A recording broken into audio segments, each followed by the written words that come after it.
In what specific way has Gobundance impacted your life? Oh, in so many ways. I think when I joined GoBundance, probably like 4 or 5 years ago now, I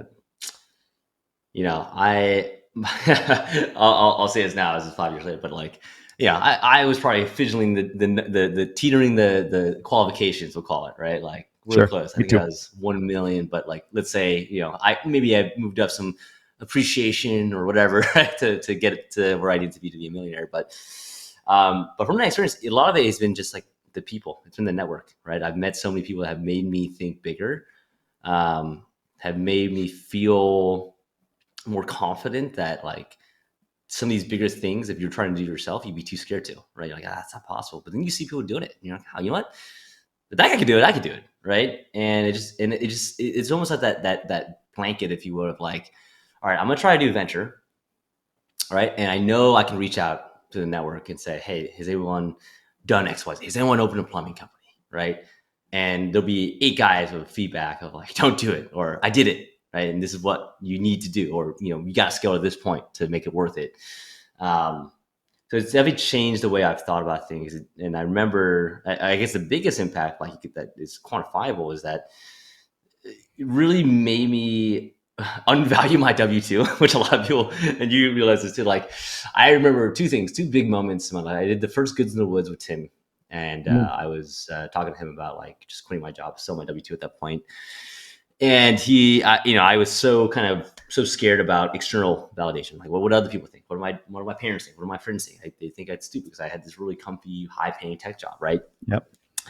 And that was like a first all right, kicker, like, all right, think about it differently, right? And then second trip I did was a trip with Daniel Del Rio and Aaron West. We did a trip into Yosemite, and on my hot seat, one sheet, I think Aaron just grilled into me of like, dude, you have no reason not to quit. Like, you're gonna put that on your accountability when you leave here. And my accountability partner was Daniel Del Rio, and he had texted me a few months ago, actually, a picture of my sheet that he had kept that said, Wow. in 30 days, I will talk to my manager about leaving. In 90 days, I will leave. And I did it that year.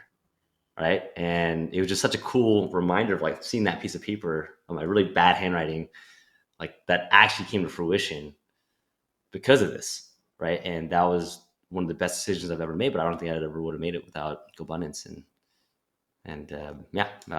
It's been an amazing network for sure. Wow, man. That's incredible. Yeah, yeah, yeah. It does like devalue your W-2. I like that. Same for me. Like I had a sense that it would be nice not to be in it, but then like you see the possibilities and you see that, wow, there's a lot of money to be made on the other side of this thing. Like, you feel like, no, this is where everything is. Like if I leave this bubble, there's nothing available to me. And it's like, there's actually a lot of opportunity as soon as you learn truly, like if you're adding value, there's a return for that, period. Yeah, And I have to one hundred constantly be percent. reminded of that. So yeah. Yeah, and it's just like it's one thing that I'll kind of add to that too. It's like there's a lot of money to be made, sure, but more so, there's so much one impact to be made on a bigger Yeah. scale. And I just felt like when you're in your W-2, and not to anyone that's in a W-2, but when I was in mine, like I kind of felt like I was becoming that robot, right, if you will, right, and without it, and there's grinds, man. I mean, there's an entrepreneur. There's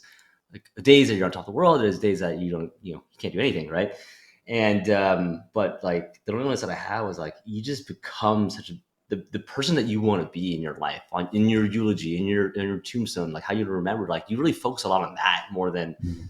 everything else. And the money always comes. It just does. Like it is, I can't explain it. It's just something about like you put the You good energy can't. out there, law of attraction, and it just happens. Like my team this month, they were like, we had one of our best months last month, and this month was a little slow. And I was just like, hey, we're gonna be good. We're always gonna be good, guys. Like, like just trust the process, trust in your guys' self, and we'll make it, right? And just like that, boom, having a great month now, right? And just like, just you gotta trust it, and it just happens, right? And law of attraction. So No, you're spot on, man. It is hard to explain. I can't explain it still, but it seems to work out, not without effort. I mean, like to your point, trust the process. There's a flow, like, on your team that you need to contact leads. You need to put the effort in for sure. But you Yeah. do get into that mind fuck sometimes of like nothing's working. I just went through this. Like it just feels like nothing's Yeah. working and no one Yeah. wants, no one's interested, right? Like all of that. And then, you make a decision like, do I want to stay here and just sort of be in this mindset of, oh, the world is so bad, everything's so hard? Or do I want to say, you know what? I'm grateful for a lot. Actually, my pod helped me with this. My pod recently, we re-engaged on gratitude. And I just texted them today. I'm like, Mm. guys, I'm grateful that we're doing gratitude just because the the ability to share with you and read yours is just lifting my mindset, is lifting my spirit. It's getting me out of this sort of like heavy feeling and getting me to a place where I feel like, oh, okay, I can see the light again. And I can see things happening as a result of that. So you're right. Yeah. It does work out. Trust the Yeah. process. Yeah. And I say that today because I feel great, but Okay. last week you're like, oh man, what the Fuck the F? process. The process is broken. Like I gotta break it back down and rebuild it, right? Like, Yeah. oh man, it's so funny, man. But but I think now at this point, and you could probably relate to this too. It's like now that like that's a temporary thing of like, all right, I'm in my feelings. Okay, fuck, I'll just feel bad about it, right? That's okay. But then all of a sudden, you just something happens and you're like, oh no, I'm good. I don't know why I was tripping out about that, right? Like, Yeah. I had a guy, Stefanos Sifandos. Do you know that name? I've seen the name, yeah. Not a GoBundance guy, but he was on the podcast as we're recording this. It was out like a week ago, so it'll be like months ago that it was out. That anybody should go watch it. But he talked about in that podcast, his story was like, he was in the underworld, prostitution, like crazy backstory, right? Yeah. He was a But his pimp. point was, what's that? Was he a pimp? No, nothing like that. He didn't ever become a prostitute himself, but he was in that world. Does that make sense? Like he was leveraging it. He was intertwined with people in that seedy underworld in like I Sure. think it was Australia or South Africa, or wherever he's from. But he talked about how one of the biggest issues he had was that he never allowed himself to hit rock bottom. Like everything looked great outside, but he was dying inside, and he never allowed himself to hit rock bottom. And I'll be honest, part of me in that was like, shit, that means I got to go bankrupt to have success. Like rock bottom. But really, to your point, when you go through enough of that up and down, and I'm 2.5 years into this whole thing as we talk, right? Into this not having a W-2. But you're right. I've learned that, God, this feels shitty, but I've had this feeling before. And I've come out of it and I felt like I'm on top of the world. So rock bottom that day is just not trying to fight it or will my way through it. It's just, okay, this sucks. I'm just going to sit in the suck. Sometimes I'll throw on a Netflix show, like whatever. I'm done today, right? Like I'm just going to let this day, you win day. Tomorrow's another one and I'll move on. And yeah, your attitude and everything kind of jumps up. But I've said this, man, like with a day job, if you look at a year, I felt like I had 40 good days a year in my day job, like days I liked. 26 paydays, right? There was equity day, there was equity vesting day, there was bonus day, and there was raise day. And then there was like 10 days of vacation a year that were really just for fun, not like doctor's appointments or to go visit family, but like just like go to Vegas and party or whatever, like 10 days. So 40 days a year were awesome. In exchange, I had 325 meh at best days. Like you said, just going through the motions, kind of numb and dull. Now I have 40 absolutely terrifying days a year where I can't sleep at night. Like I don't think I'm good enough. I could die tomorrow. Shit, do I have a will? Like all these things like terrify me for 40 days.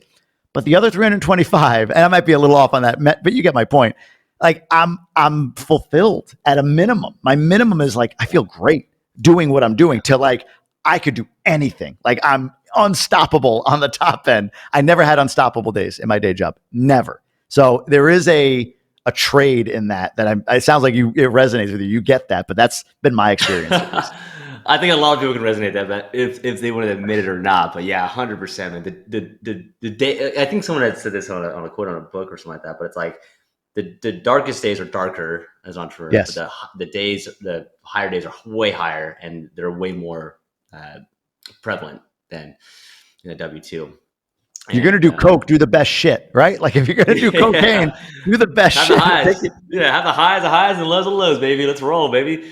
But it's addicting though too. It's almost like a lifestyle, right? Like like I think what I find too the most resilient people are the ones that make it in life the most, because yeah, no matter what, you're gonna get gut punched, right? But just gotta stand back up and understand that it's temporary, like you said.